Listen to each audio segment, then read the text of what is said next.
So I'm going to be posting this onto my personal YouTube account. It's be public, but it's my personal YouTube account, so nobody goes there, so don't worry about anything.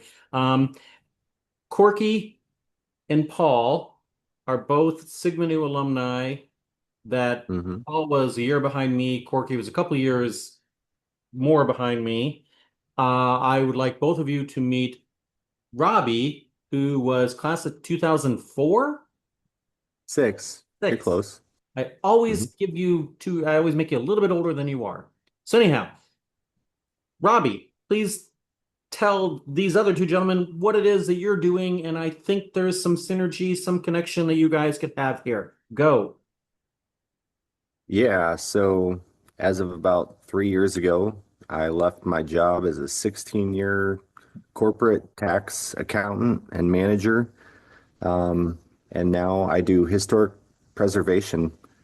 Uh, 3 years ago, I started doing historic window restoration for a guy in Washington, Iowa. Uh, I didn't really love old houses 15 years ago, but I met my wife and she appreciated old homes. And since then, it's grown on me. We started doing some work on our own house. I started working for this guy and he taught me the ropes. And now I've gone out on my own and I'm doing window restoration for third parties on my own, but I'm also restoring investment properties that are over 100 years old and doing them in a way that probably doesn't financially make sense, but it's a hell of a lot of fun and it's a great sandbox to learn in. I was telling Steve a little bit ago that when I was a tax accountant, I made spreadsheets and I loved making spreadsheets. Nobody else loved my spreadsheets. They didn't love them when I made them. They didn't appreciate them a year from now. And I guarantee you they don't appreciate them now that I've been gone for about 5 years. But when you when you restore things in historic preservation trades, whether it's siding on a house, whether it's old oak floors that are 2¼ inch thick, if it's the windows that have been there for 150 years, you betcha that the homeowner appreciates it.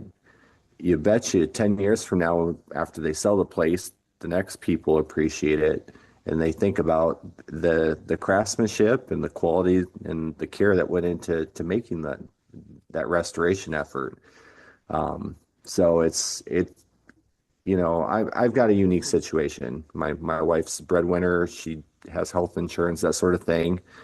And I'm in the process of transitioning this from a hobby into a real career where I'm putting food on the table for my family with my own efforts. But man, I'm having a lot of fun doing it. And, it took me a long time to figure out that I might love doing this and then to figure out further that I really do want to keep doing this and I want to teach others to do it. The taking classes in Hannibal, Missouri, with a guy named Bob Yap. He's U.S. renowned in window restoration and preservation efforts. At one point in time, he had the number one public television show, even above This Old House in ratings, and just trying to soak up every piece of knowledge from folks like him throughout the country. So, Steve was telling me about you guys, and I'd love to connect because as I try to save a lot of these old windows, I want to do it right. And that doesn't mean going to Lowe's or Menards and picking out a 2x8 and making myself a windowsill. It means taking old salvaged cypress or old white pine, something that is got really tight growth rings that's going to last another century from now after I touch it, and just making sure that we're the best stewards possible for the work that we're doing. Well, again, I wish I really do believe I really believe in that concept of synergy. It's why I was proud to be a Sigma Nu all along because I really do believe 1 + 1 = 3. And so in this case, 1 + 1 + 1, I think you guys can do some good stuff. So I'm going to stop recording. Consider the introduction Sure. made. Hope you guys connect.